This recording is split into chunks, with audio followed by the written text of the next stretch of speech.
Friends, आज मैं आप लोगों को कुछ ऐसी बातें बताने वाला हूं जो आपको एग्जाम पॉइंट ऑफ व्यू से बहुत हेल्पफुल रहने वाली हैं, खास तौर पे जब आपको मार्क्स मिलते हैं। नॉर्मलाइजेशन क्या होता है? ये कई एग्जाम्स ऐसे हैं आजकल व्यापम में और रेलवेज में, अधिकतर गेट में होता था ऐसा, लेकिन अब होने लगा है कि मार्क्स जो आपको एग्जाम, ऑनलाइन एग्जाम आप जो देकर आते हैं, उसके बाद भी उन मार्क्स में कुछ प्लस या माइनस हो सकता है, और वो होता है नॉर्मलाइजेशन की प्रोसेस से। यानी कि आपके जितने भी एग्जाम्स हैं ऑनलाइन, उसमें नॉर्मलाइजेशन अप्लाई होता है। तो आइए हम इस पर प्रकाश डालते हैं। वास्तव में क्या होता है एग्जामिनेशन में? कभी कभी ये होता है कि लोग बहुत ज्यादा हो जाते हैं, मतलब एप्लीकेशंस बहुत ज्यादा आ जाती हैं। तो ऐसे एग्जामिनेशंस को कई दिनों में डिवाइड कर दिया जाता है। मान लीजिए डे 1, डे 2 और डे 3। तो जब ये ऐसा हो जाता है तो हर दिन दो दो शिफ्ट भी होती हैं। मान लीजिए हर दिन में शिफ्ट 1 मॉर्निंग की, शिफ्ट 2 इवनिंग की, ऐसे हर दिन के लिए शिफ्ट 1 शिफ्ट 2 कर दी गई। अब इन सारे शिफ्टों में क्वेश्चन पेपर अलग अलग आता है और उनका स्तर भी अलग अलग होता है। कभी इजी हो जाता है, कभी टफ हो जाता है। तो होता क्या है, जब इन एग्जाम से बच्चे निकल के आते हैं तो कुछ ऐसे भी होते हैं जो बहुत खुश होते हैं। क्यों? क्योंकि वो इतने एवरेज स्टूडेंट थे मगर उनका पेपर बहुत अच्छा गया। क्यों? पेपर इजी आया था, उनको लगता है अब 100% हमारा सिलेक्शन पक्का है।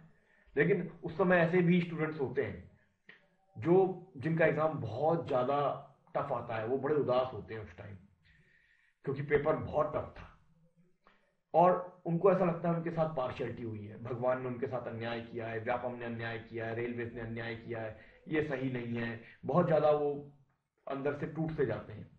इस चीज को माइंड में रखते हुए और ये समझते हुए कि it is not appropriate thing, तो व्यापम और बहुत सारे अलग अलग जो भी एग्जामिनेशन होते हैं उनमें इस चीज को कैंसिल किया गया और एक नॉर्मलाइजेशन की पद्धति लाई गई।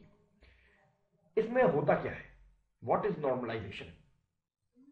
देखिए, professional examination board Bhopal, Chain Bhawan, main road number 1, Chinar park, Bhopal. ये मैं आपको इसलिए पढ़ के सुना रहा हूं क्योंकि ये पीडीएफ फाइल से मैंने लिया है और ये इसकी डेट है 4/8/2016, मतलब ये अभी का ही है, अगस्त 2016 का।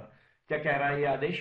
प्रोफेशनल एग्जामिनेशन बोर्ड भोपाल द्वारा आयोजित ऑनलाइन परीक्षाएं जिसमें परीक्षा का आयोजन एक से अधिक शिफ्टों में किया जाता है, उन परीक्षाओं में परीक्षा परिणाम नॉर्मलाइजेशन पद्धति से तैयार किए जाने हेतु पीईबी स्तर से गठित समिति द्वारा की गई अनुशंसा अनुसार गेट परीक्षा परिणाम में उपयोग में लाए जाने वाले फॉर्मूला को सर्वाधिक उपयुक्त पाया गया, जिसका सूत्र निम्न अनुसार है। नॉर्मलाइजेशन मार्क्स, मान लीजिए कैंडिडेट है जे और आई है उसका सेशन, यानी वो शिफ्ट जिस पे उसने एग्जामिनेशन दिया है, तो ये एम आई जे उसका टोटल मार्क्स होगा। ये है उसका फॉर्मूला, देख रहे हैं आप?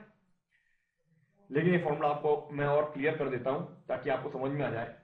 मान लीजिए कि टोटल मार्क्स है 200 और आपके मार्क्स है 129। आपको 129 नंबर मिले हैं 200 में से। तो इस 200 नंबर को आप फाइनल नंबर मत मानिएगा। इसमें कुछ प्लस और कुछ माइनस हो सकता है। वो +5 से लेकर 8 मार्क्स 10 मार्क्स तक भी हो सकता है, ज्यादा भी हो सकता है और कम भी हो सकता है। यानी ये आपके फाइनल मार्क्स नहीं है। ये भूल जाइए कि आपको इतने नंबर मिले। इसको निकालने का तरीका क्या होता है, जैसे गेट वगैरह एग्जाम में इस्तेमाल किया जाता है, इसके लिए कुछ बातें हम पहले से समझ लें। जैसे पहला है ओवरऑल एवरेज। ये क्या है? मान लीजिए कि आपके जो एग्जाम था वो 4 दिन तक हुआ और हर दिन दो दो शिफ्ट हुई, मॉर्निंग में, इवनिंग में, मतलब 8 शिफ्ट हुई। और उन 8 शिफ्ट में ये देखा गया कि ओवरऑल एवरेज कितना आया। अब सपोज 2 लाख पीपल और 2 lakh students appeared in the examination. 2 lakh लोगों ने वो एग्जाम दिया। 2 लाख लोगों में से अगर हम उनका एवरेज निकालें तो बहुत से लोग ऐसे होंगे जो 100 के नीचे होंगे, बहुत रेयर होंगे जो 140 प्लस होंगे, 150 प्लस होंगे, और बहुत सारे होंगे जो 100 और 130 के बीच में, 150 के बीच में होंगे। इन सब का एवरेज अगर हम माने तो हमने मान लिया कि वो 100 मार्क्स है, क्योंकि पेपर टफ आया है जो भी है।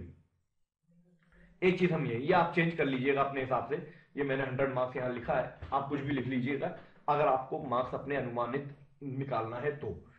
इसके बाद देखा जाएगा कि आपका जो ओवरऑल 0.1% स्टूडेंट्स हैं उनका एवरेज कितना है। सपोज 2 लाख पीपल थे, 2 लाख का 0.1% कितना होता है। 2 लाख में से अगर अपन 0.1% निकालें तो करीब 200 स्टूडेंट होते हैं। तो 200 स्टूडेंट टॉप क्लास के, जिसने टॉप 200 मान लीजिए, मैंने व्यापम की पूरी साइट्स देखी हैं, टॉप 10 भी 160 से लेकर 150 तक में अटक जाते हैं। यानी टॉप 200 निकालेंगे तो उसका एवरेज गिरी हालत में भी मैंने बहुत मैक्सिमम लिया है, एंड दैट इज 150। जबकि इतना नहीं आएगा, इससे भी नीचे आ जाएगा, 200 स्टूडेंट्स के इससे नीचे आएंगे मार्क्स, लेकिन हमने अभी 150 निकाल दिया। ओके, इसके बाद कुछ चीजें और निकालनी है आपको। क्या? आपका अपना शिफ्ट, उसमें कितने लोग अपीयर हुए। अगर 2 लाख लोग हैं और हर शिफ्ट में हम बराबर बराबर भाग दे दें तो करीब करीब एक शिफ्ट में 2.5 लाख लोग होते हैं। 2.5 लाख लोगों का एवरेज मैंने यहां अनुमान से लगाया हुआ है 80 मार्क्स। मान लीजिए मेरा पेपर बहुत टफ आया था, ये वो शिफ्ट है जिसका पेपर सबसे ज्यादा टफ आया था, और उसमें ये जो मैंने 100 माना था ओवरऑल, उससे भी नीचे आ गया, ये 80 मार्क्स आ गया, क्योंकि लोग बहुत ज्यादा हैं।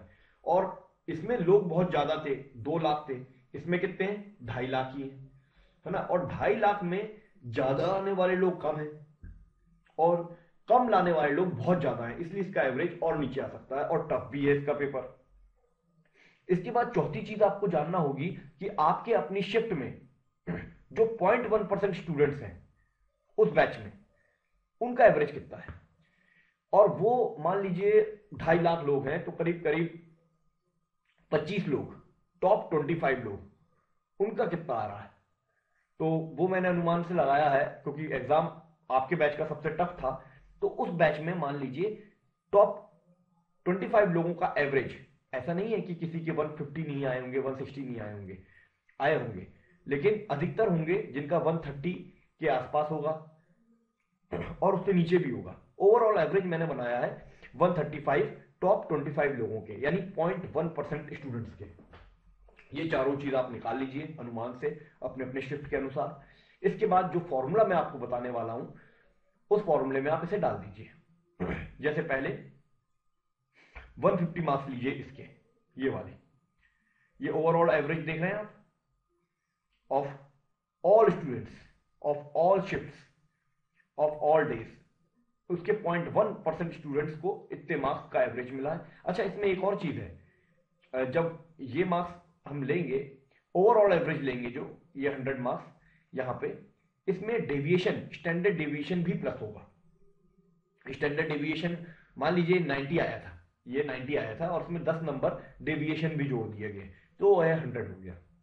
फिर इसके नीचे हम क्या लिखेंगे, ये हमारे बैच के 0.1% लोगों का क्या एवरेज रहा है, और माइनस करेंगे एवरेज हमारे शिफ्ट में जो स्टूडेंट्स लोगों ने एग्जाम दिए उनका एवरेज कितना आया।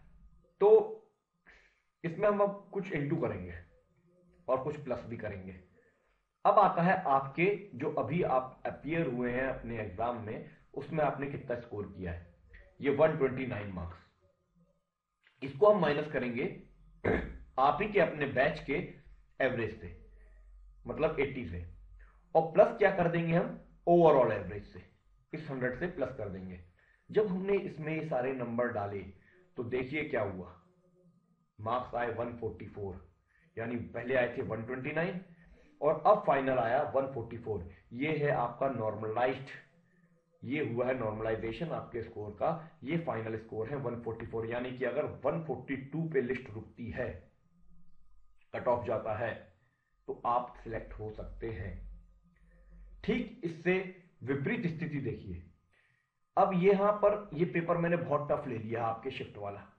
अब ऐसी भी कोई शिफ्ट होगी जिसमें पेपर बड़ा आसान आया होगा, लेकिन ये तो ओवरऑल वैसे ही रहेगा।